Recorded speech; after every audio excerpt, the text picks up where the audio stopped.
Okay, so we've all gotten pretty used to AI that can talk, right? An AI that can write poems, generate incredible images, you name it. But what about an AI that can actually do things for you? Today, we're diving into what might just be the next giant leap: large action models, or LAMs for short. This is where AI stops just talking and starts acting. So here's the game plan. We'll start by looking at the difference between words and actions. Then we'll get a proper introduction to the large action model itself.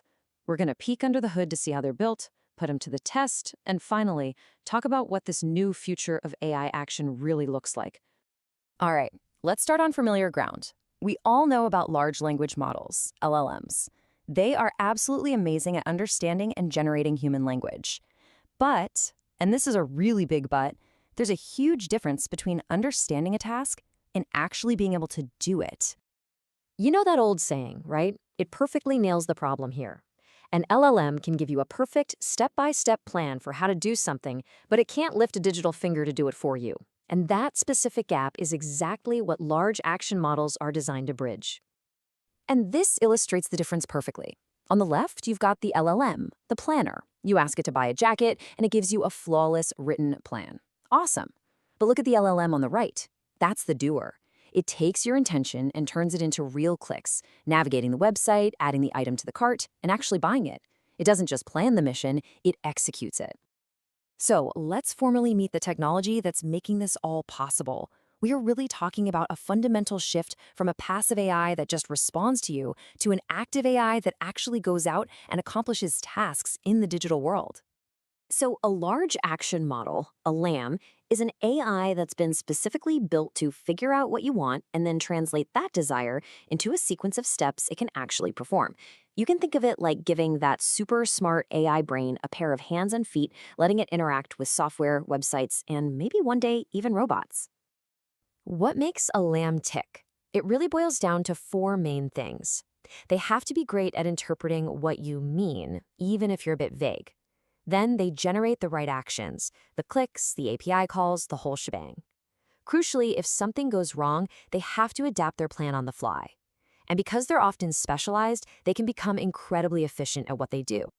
So, what's the secret sauce here? Well, it's a technique called neurosymbolic programming. It's basically a hybrid approach, the best of both worlds. It combines the pattern-finding genius of neural networks, the learning part, with the structured logical reasoning of symbolic AI, the rules part. This blend is what lets a LAM both understand the big picture and follow a precise set of steps. Now, this might sound a bit like magic, but it's not. There's a real engineering blueprint behind all of this. So let's pull back the curtain and take a look at the step-by-step process for actually building a large action model. Researchers have mapped out a pretty clear 5-step pipeline. It all starts with collecting the right kind of data. Then comes the actual model training. After that, you test it offline in a controlled sandbox. Next, you integrate it with the real world so it can actually interact with things. And finally, you evaluate its performance live to see how it holds up. Let's zoom in on that first step, data, because it's absolutely critical. It's a two-phase process. First, you gather high-level task plan data. Think of this like collecting recipes from a cookbook. It teaches the model what to do in general terms. Then, in phase 2, you collect task action data, which is the nitty-gritty, the actual button clicks and text entries needed to follow that recipe. The training process is even more sophisticated. It's broken down into 4 phases. First, the model just learns to create plans. Then, it learns from expert examples. Basically, it watches how a human pro does it. After that, it gets to explore on its own to solve problems. And finally, it learns from a reward model that gives it feedback on its successes and failures, helping it fine-tune its approach over time. Okay, all of that training sounds really impressive, but the big question is, does it actually work? Let's get to the performance review and see how a purpose-built LAM really stacks up against the competition. So here's the crucial part. The researchers didn't test their new LAM in a bubble. They put it in a direct, head-to-head competition against one of the most powerful AI models on the planet, GPT-4o, and had them both perform a series of tasks inside a software application. And here are the results. This table shows the task's success rate, which is just a fancy way of saying how often the AI got the job done correctly. The purpose-built LAM clocked in at an impressive 81.2% success rate. For comparison, the general-purpose GPT-4, only 67.2% on the exact same tasks. Yeah, 81.2%. That's a commanding lead for the specialized model, putting it way ahead of the pack. And that leaves us with a 14-point performance gap. That is a massive difference, and it really highlights the advantage of specialized training when it comes to action. This bar chart just makes that gap crystal clear. I mean, you can't argue with that. When it comes to actually doing things, specialization really, really matters. Now, this isn't just happening in research papers. We've already seen companies try to bring this technology to all of us.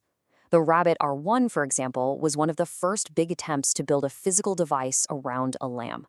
And while its launch showed the incredible promise of this idea, the, let's say, mixed reviews also highlighted just how hard it is to get this right in the messy real world. And that brings us to the future. What does a world with an AI that can act actually look like? Well, like any powerful new technology, the road ahead is filled with both incredible promise and some pretty significant peril. There are some major hurdles we have to overcome. Safety is number one, right? An AI that takes the wrong action could have serious real-world consequences. Then you have the huge ethical questions around accountability. Who's responsible when it messes up? And on top of all that, these models are really expensive to train and adapt, which is a major challenge for scalability. But the potential, wow, it's truly transformative. Just imagine lambs in healthcare helping out with robotic surgery or automating diagnostics. Or think about manufacturing, where they could optimize an entire supply chain in real time. This is about way more than just convenience. It could fundamentally change how our most complex systems are managed. And that really brings us to the big picture. As the researchers behind this work put it, this shift from simply talking to actually doing, it isn't just a small update. They see it as a critical step toward the ultimate goal of artificial general intelligence. So I'll leave you with this to think about. As you imagine the future of technology in your own life, what do you really want? Do you want an AI assistant that just listens and gives you information? Or do you want one that actually rolls up its sleeves and gets the job done for you?